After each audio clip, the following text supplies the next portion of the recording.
Well, this is very interesting news that Israel is now saying that U.S. intelligence warned them in November about a potentially catastrophic pandemic in Wuhan, China. And apparently, other U.S. allies were also warned in November. This confirms what ABC News reported earlier this week. And of course, the Trump administration denied it. And you're not supposed to believe anything until it's been denied. Maybe twice or three times. So we'll have to wait for a couple more denials before we could be sure that this is true. But assuming it is, and we've got these different sources now telling us that this is true, this is quite mind blowing because China did not become aware of this problem until December 31st. So if U.S. intelligence knew that there was a potentially catastrophic pandemic developing in Wuhan, China in November, it means U.S. intelligence knows what's happening in Wuhan, China, better than the Chinese do.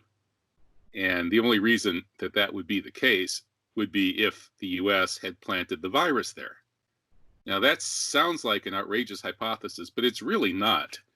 If we understand how geopolitics operates, how covert operations take place, and if we understand the complete lack of normal morality and ethics among people who are in charge of foreign policies, we understand why it is far more probable than not that U.S. intelligence was indeed behind this. Although, given what the Israelis pointing the fingers at the Americans, maybe the Israelis were involved too and want to offload some of the blame. Who knows?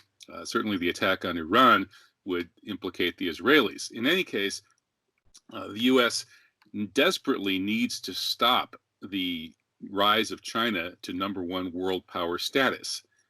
To do that, it has to slow down Chinese economic growth considerably, which has been double digit for almost 40 years.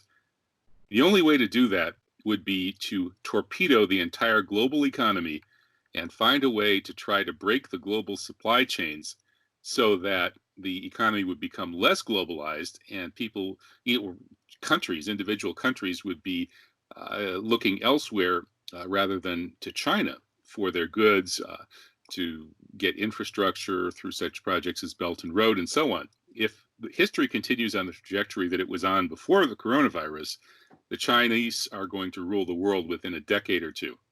There's no question about that. And that is absolutely unacceptable to the American decision makers. They had to find some way to bust up the globalized economy, and in particular to try to strike at China. This appears to be what they've done. Now they're saying they're going to steal China's investments in U.S. treasuries to the tune of trillions and trillions of dollars as supposed compensation for the virus. So the U.S. Propaganda push among the extreme anti-China crowd here in the United States to blame China, the push to use this as an excuse to destroy China's economic leverage by stealing the Chinese investment in U.S. treasuries, and the attempt to deglobalize the world. All of this points straight at the usual suspects, the same people who did 9/11 in order to launch their war on the Islamic civilization as the beginning of the clash of civilizations, now realize that the civilization that is the most threatening to their continued hegemony in the world is Chinese civilization. This is the first strike of World War III as the U.S. is preemptively striking China, not so much with the virus itself, but with the massive publicity and the effect that the historical effect that will happen due to this virus as they can smear China, as they can try to convince other countries to stop trading so much with China, and as they attempt to deglobalize the world economy so that they can freeze the world the way it is, where the U.S. still has the vast preponderance of military power.